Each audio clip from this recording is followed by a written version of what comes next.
যে এক সরকারের সময় ফাঁসির আসামির যখন বিচারক রায় দেয় সে ফাঁসি হবে, আবার সরকার পরিবর্তনের পরে আমরা দেখি বিয়ে প্রচুর খালাস হবে বা হয়ে গেছে।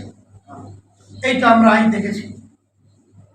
এই জন্য আমরা 5ই আগস্ট অভ্যুত্থানের পরে আমরা বলেছিলাম যে দেশ যদি মানুষ সুন্দরভাবে বসবাস করতে হয়, মানুষের অধিকার বাস্তবায়ন করতে হয়, এই দেশকে যদি প্রকৃত অর্থ স্বাধীনতা যে উদ্দেশ্য লক্ষ্য ছিল সেটা যদি বাস্তবায়ন করতে হয়, তাহলে এখন নীতি আদর্শ হলো যে দেশে 92 জনের মতো শতকরা মুসলমান বসবাস করে, সেই দেশের ভিতরে এই নীতি আদর্শটা যদি আমরা ফলো করতে পারি, বাস্তবায়ন করতে পারি, তাহলে প্রকৃত শুধু মানুষ নয়, একটা পিপিলিকার পর্যন্ত স্বাধীনতা গ্রান্টির নিশ্চয়তা এখানে বাস্তবায়ন হবে।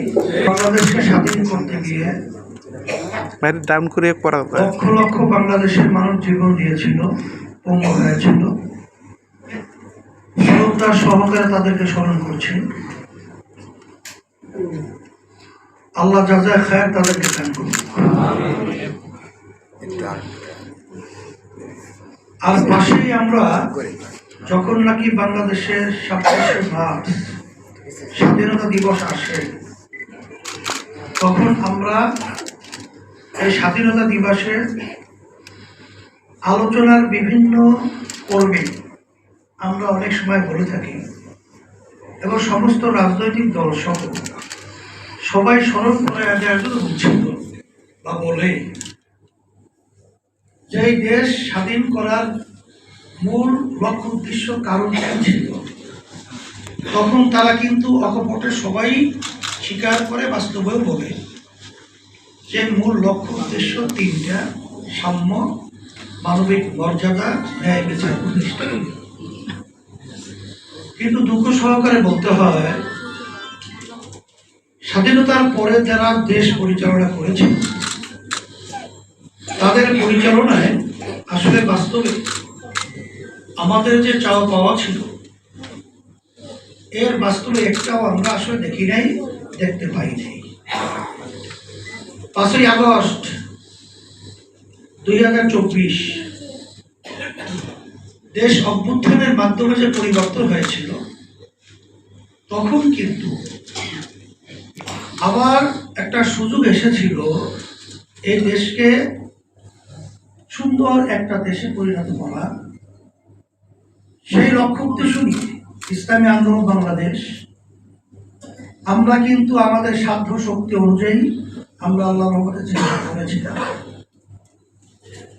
সেখানে আমরা এই দেশকে সুন্দর করার ব্যাপারে যে নীতি আদর্শটাকে আমরা সামনে নিয়ে এসেছিলাম, সেই নীতি আদর্শটার এর নাম হলো ইসলাম।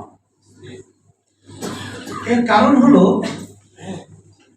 যারা এই 54 বছর বা 53 বছর দেশ পরিচালনা করেছিল, তারা যে নীতি আদর্শ নিয়ে এসেছিল তার ভিতরে উল্লেখযোগ্য নীতি আদর্শের নাম হলো গণতন্ত্র প্রচলিত।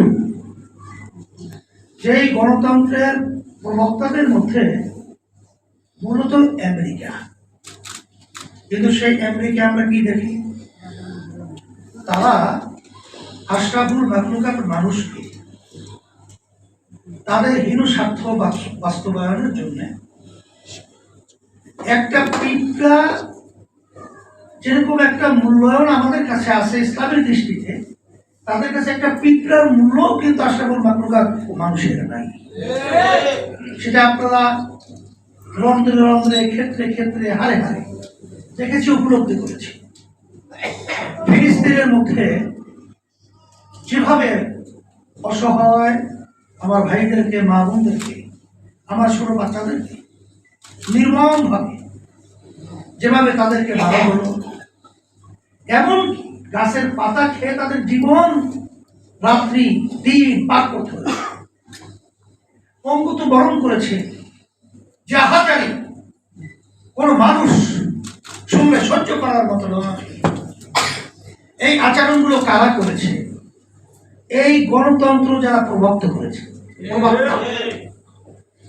আজকে আমরা কি দেখি, সেই ইরানের মধ্যে সর্বোচ্চ নেতা আয়াতুল্লাহ খামেনি সহ বড় বড় যারা নাকি দেশ পরিচালনার দায়িত্বে আছে, তাম দুনিয়ার সমস্ত আন্তর্জাতিক আইনকে লঙ্ঘন করে নির্মমভাবে তাদেরকে মেরে ফেলেছে। এই গণতন্ত্রের সুফলটা কুফলটা এটা তো আমরা দেখে এসেছি। নতুন ভাবে এর মাধ্যমে আমাদের দেশের মধ্যে শান্তির কি হাওয়া তারা বসাবে, এটা তো নতুন ভাবে বোঝানো কোনো দরকার নাই। তারপর ৫৩ বছর তো আমরা দেখেছি, আমরা সর্বক্ষেত্রে তো আমরা দেখেছি বৈষম্য, সর্বক্ষেত্রে দেখেছি জুলুম, আমরা সর্বক্ষেত্রে দেখেছি দুর্নীতি, আমরা সর্বক্ষেত্রে দেখেছি আমাদের দেশে বসে আমাদের দেশের টাকাগুলো বিদেশে পাচার করছে।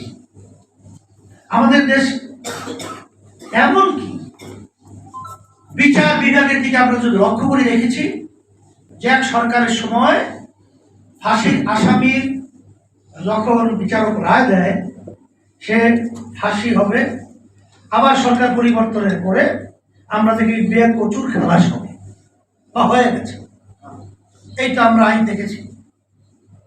এই জন্য আমরা ৫ই আগস্ট অভ্যুত্থানের পরে আমরা বলেছিলাম যে দেশ যদি মানুষ সুন্দরভাবে বসবাস করতে হয়, মানুষের অধিকার বাস্তবায়ন করতে হয়, এ দেশকে যদি প্রকৃত অর্থ স্বাধীনতা যে উদ্দেশ্য লক্ষ্য ছিল সেটা যদি বাস্তবায়ন করতে হয়, তাহলে এখন নীতি আদর্শ হলো যে দেশে ৯২ জনের মতো শতকরা মুসলমান বসবাস করে, সেই দেশের ভিতরে এই নীতি আদর্শটা যদি আমরা ফলো করতে পারি, বাস্তবায়ন করতে পারি, তাহলে প্রকৃত শুধু মানুষ নয়, একটা পিপিলিকার পর্যন্ত স্বাধীনতা গ্রান্টির নিশ্চয়তা এখানে বাস্তবায়ন হবে।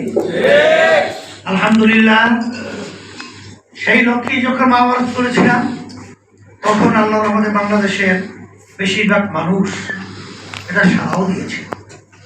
কিন্তু দুঃখ সাহকের বলতে হয়